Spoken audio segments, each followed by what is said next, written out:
Hello, everyone. Welcome back to the Sorting Thoughts podcast. Today is none other than Friday, October 3rd, and Mother Taylor Swift has just put out an album called The Life of a Showgirl, and I've been waiting all day to record this episode to finally be able to listen to it, and we are going to be reviewing it together. So get ready and let's get started.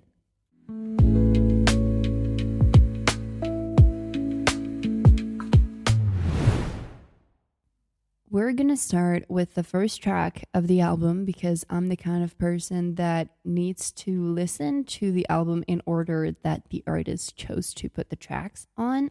And so we're going to start with the Fate of Ophelia. I just need to add that I have no idea what this record is going to sound like, and I'm very curious. And I just started 2 seconds of the Fate of Ophelia, and oh my god, I love. Oh my gosh, I am speechless.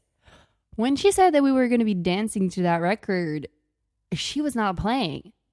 I did not think that the Fate of Ophelia would sound like that. So poppy and so happy, and so like I thought this was going to be like the painting of the Fate of Ophelia where she's drowning, like the cover, like the first cover of The Life of a Showgirl.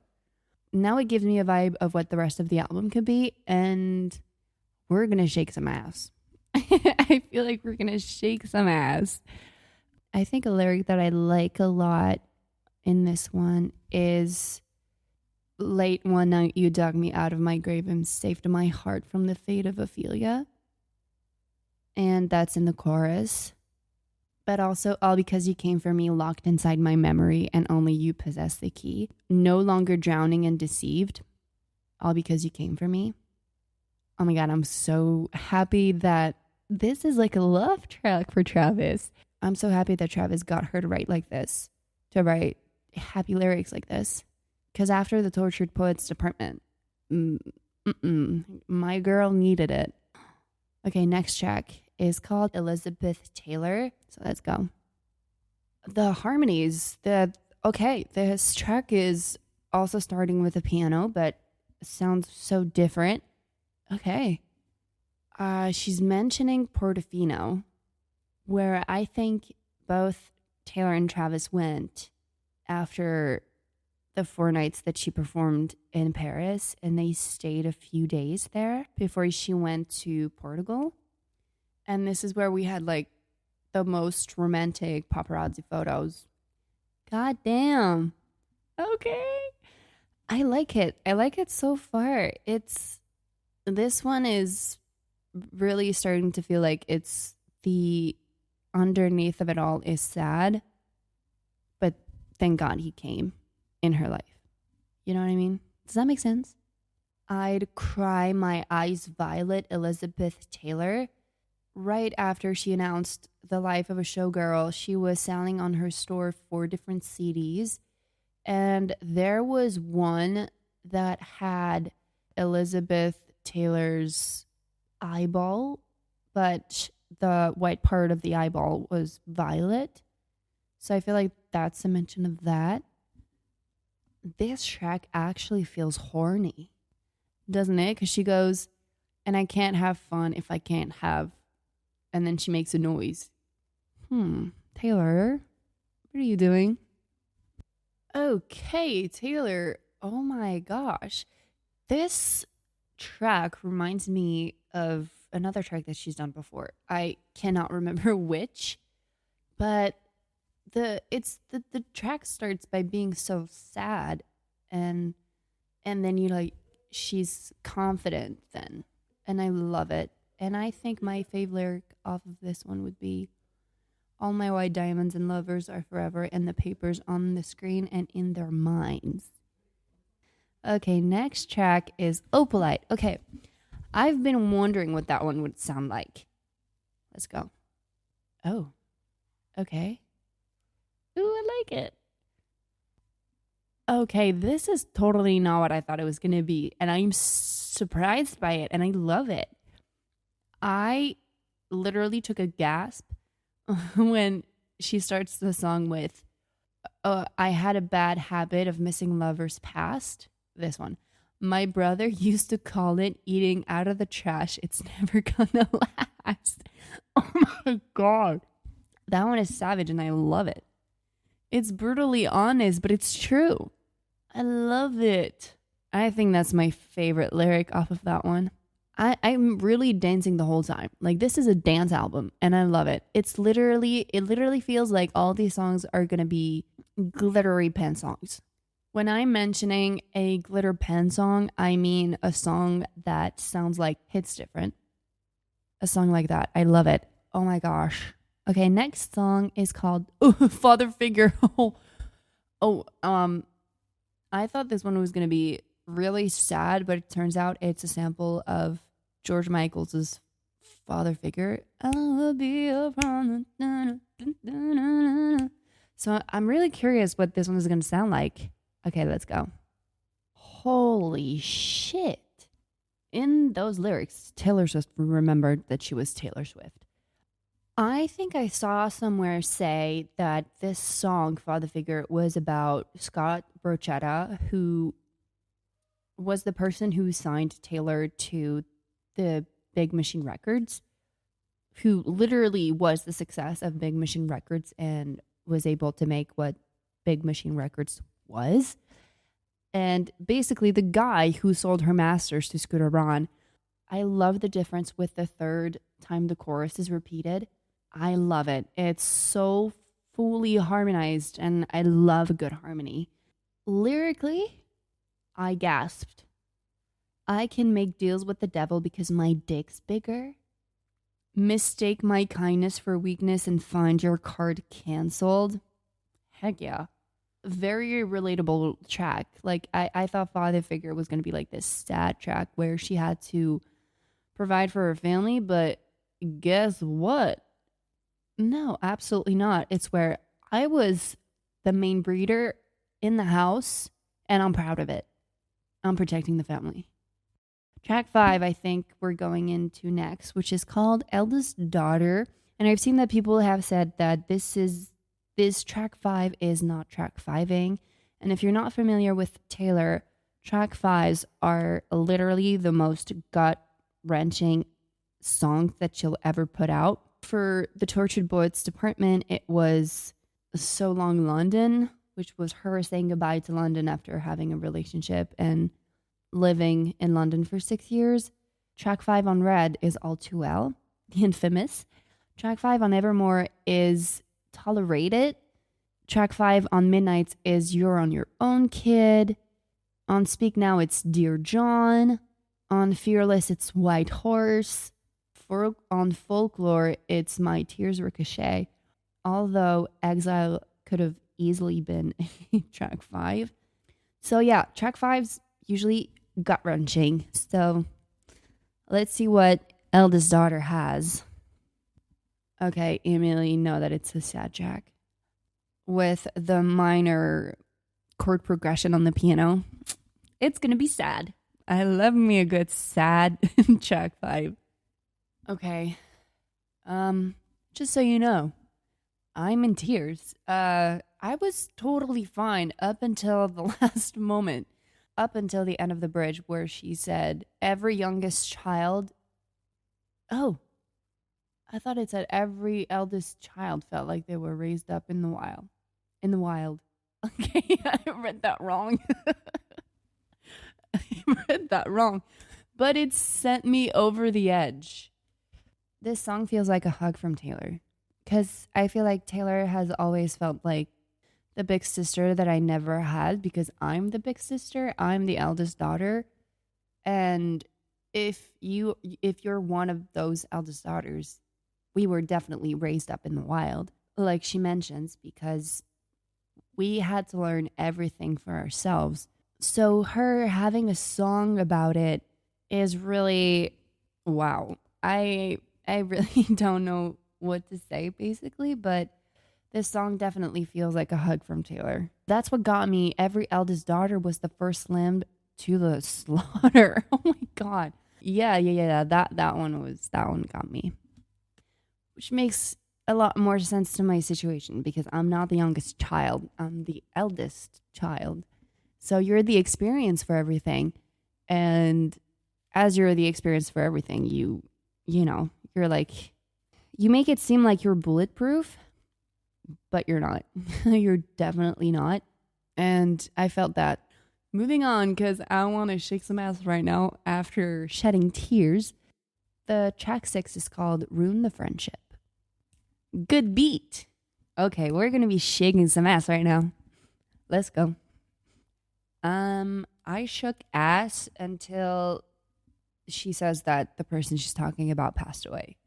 Okay, so actually gut-wrenching song with a really groovy backtrack. I like this one. I feel like this one is cute. I think I don't have a lot to say about this one. I figured this one was from her younger years because she's talking about prom, second period. 50 Cent song was playing. I think the saddest part was when I left school, I lost track of you. Abigail called me with a bad news goodbye, and we'll never know why. It was not an invitation, but I flew home anyway with so much left to say. It was not convenient, no, but I whispered at the grave, should have kissed you anyway. That's really sad, but it's beautiful in a way. So sad. Oh my God. Okay, moving on. I want a happy song, Taylor. Okay, actually romantic. Let's go. Okay, I like that guitar. Okay, pause. Hold on. Hold on. How do you start a song with I heard you call me boring Barbie when the Cokes got you brave? Are we talking about Charlie XCX here? Go for it, Taylor. Let's go, bitch. Come on. Okay, so is this going to be a diss track? Okay, let's start it over again because, oh my God, I had to mention that. Taylor, no man has ever loved me like you do. Okay, she's really talking to her haters right now. And I'm here for it, and I love it. This song is making me laugh so much because she says in the second verse, but you keep sending me funny Valentines. And at the Life of a Showgirl experience by Spotify that was taking place in New York, there was an Easter egg that was a Valentine's Day card. I think we all thought it had something to do with Travis, and I even saw people theorize about when she was playing in Japan, she flew to Vegas to watch the Super Bowl and see Travis win, and then she flew back to Australia, and the moment she flew back to watch the Super Bowl, it was around Valentine's Day. Like it was between the 11th, 12th, 13th, whatever. I don't remember, but I saw that theory. I thought it was going to be this cute little song about how happy she is with Travis because it's called Actually Romantic, and because of the Valentine's Day card. Turns out, no, it's a diss track. I love it. I love Savage Taylor. I love it. Okay, continuing. And the more the song goes, the more savage it is. She just ended the bridge with, stop talking dirty to me. It sounded nasty, but it feels like you're flirting with me. I mind my business. God's my witness that I don't provoke it. It's kind of making me wet. She just ended the bridge with, it's kind of making me wet. What? I'm flabbergasted right now. Okay, I just finished the song. I really don't know which lyric I'm gonna pick because there's so many that are great that I love. Oh, okay, but you keep sending me funny Valentines, and I know you think it comes off vicious. That one. But it's precious, adorable, like a toy chihuahua barking at me from a tiny purse. This one is my favorite. This one is wild, by the way. I love it. Okay, next track. Wishlist. I've seen people say that it kind of resembles Glitch from Midnight's. So let's get into it. Oh God, this one is wild too. They want that yacht life on the tropic blaze. They want those bright lights and Balenci shades and a badass with a baby face. They want it all. They want that complex female character. What? Taylor? Wow. I love this track. It's kind of like, I don't know if you can picture the meme that I'm going to be describing, but you know that white girl with blonde hair and the white dress that's kind of like dancing, kind of looking like Sabrina Carpenter. And like, you know, like she's vibing to the song, dancing, feeling herself. This is how this song makes you feel. And I love it. For now in my top 3, that's for sure. She's talking about a capable man while dissing boys. And I love it. I don't know which lyric to pick, honestly. I feel like I just want you, and we could have a couple kids, got the whole block looking like you. Will we tell the world to leave us the fuck alone, and they do. I like that. Okay, next track. Wood. Scared. I don't know what this one's going to be talking about. So let's go. Ooh, I love the intro, the instrument intro. Kind of makes me think of I Want You Back by the Jackson 5, but different. I like it. I like it a lot. Let's go. First of all, we're shaking ass on this song, but the lyric, his love was the key that opened my thighs. Savage Taylor is at it again. I love it. I love it. Unhinged Taylor is at it. I don't think it would be savage to say that, but mostly unhinged Taylor. And I love it. Okay. Followed by Girls, I Don't Need to Catch the Bouquet. To know a hard rock is on the way. An engagement ring. Say that. Okay. Continuing. Moving on. I love. It's funny. It's unhinged. It's poppy. It's dancey. We're vibing. Oh my God. I don't even know what lyric to pick. The Travis hint with New Heights of Manhood. New Heights being Travis's and Jason's podcast where they talk about football. And I love the repeat of the bridge at the end 3 times. I love that. That's a Taylor Swift song, basically. She has this habit of repeating a bridge at the end of a song, and I love that. It's all good. I feel like stepped on a crack and the black cat laughed because I love cats, and that would definitely be a black cat reaction. I love it.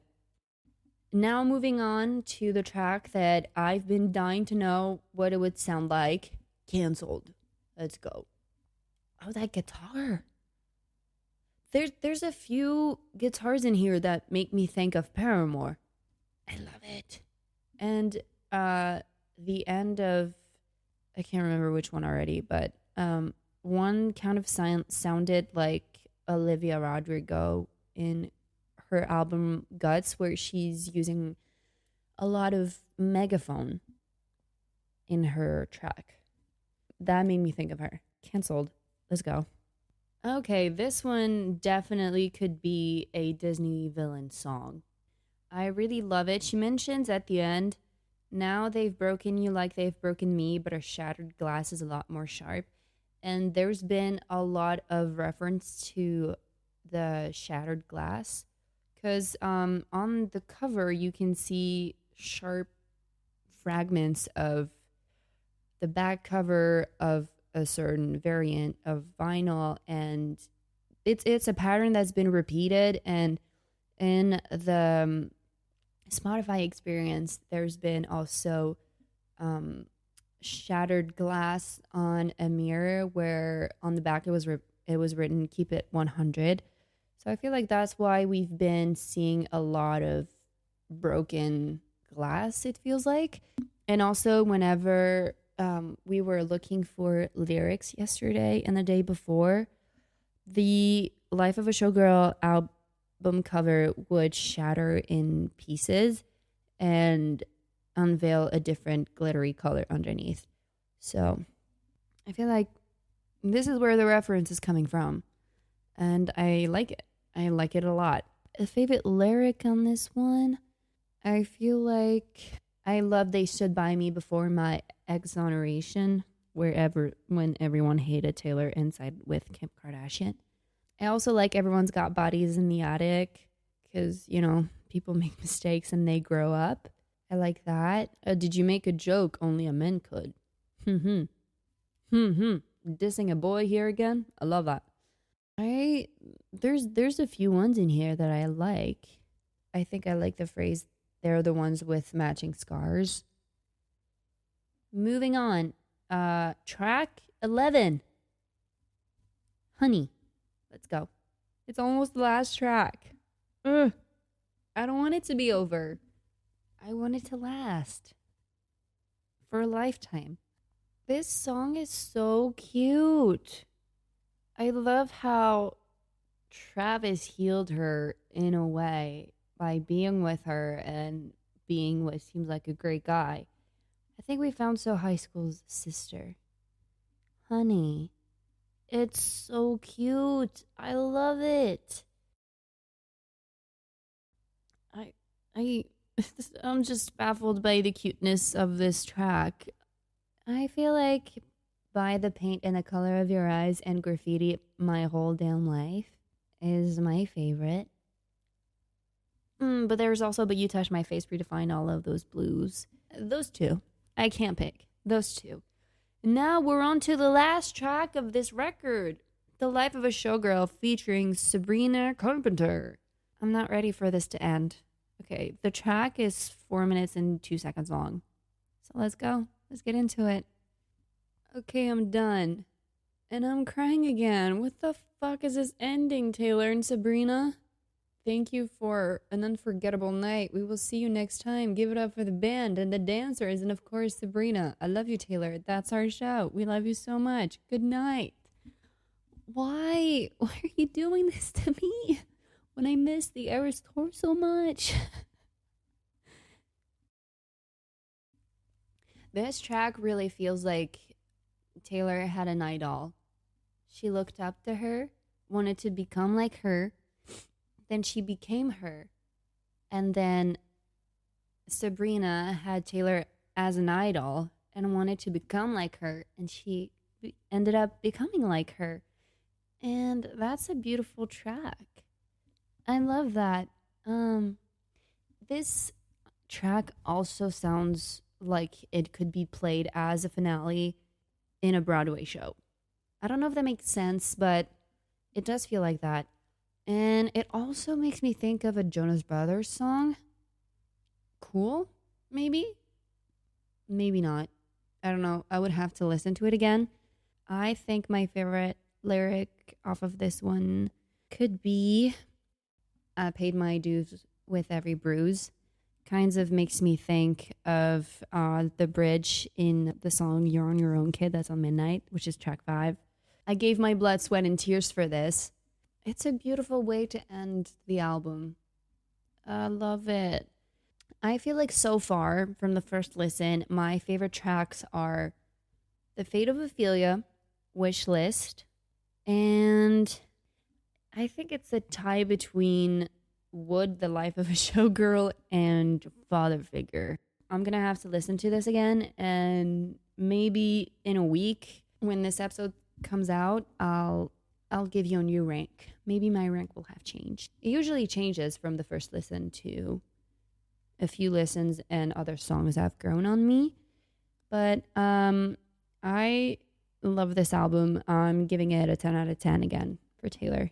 And I can't wait to go to the theater tomorrow and watch the release party of The Life of a Showgirl. And also what I wanted to mention is that I've seen a lot of people not being happy that the aesthetic of this album is a showgirl, but the lyrics are totally the opposite and not screaming showgirl.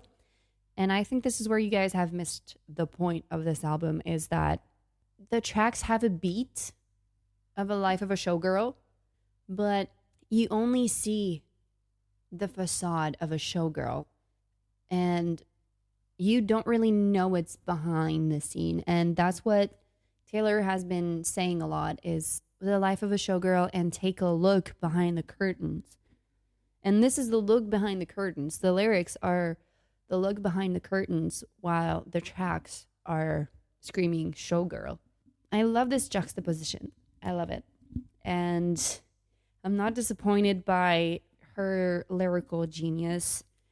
It might not be as she described it, as she said that it was sort of like this very pop dance record with the lyrics of folklore, but it's still good lyrically. Come on, guys. Come on, come on, come on. So yeah, I'm very excited to listen to this album again. And if you've listened to it, please comment what your 3 favorite songs off of the album are, and I'll see you guys in my next episode. Bye.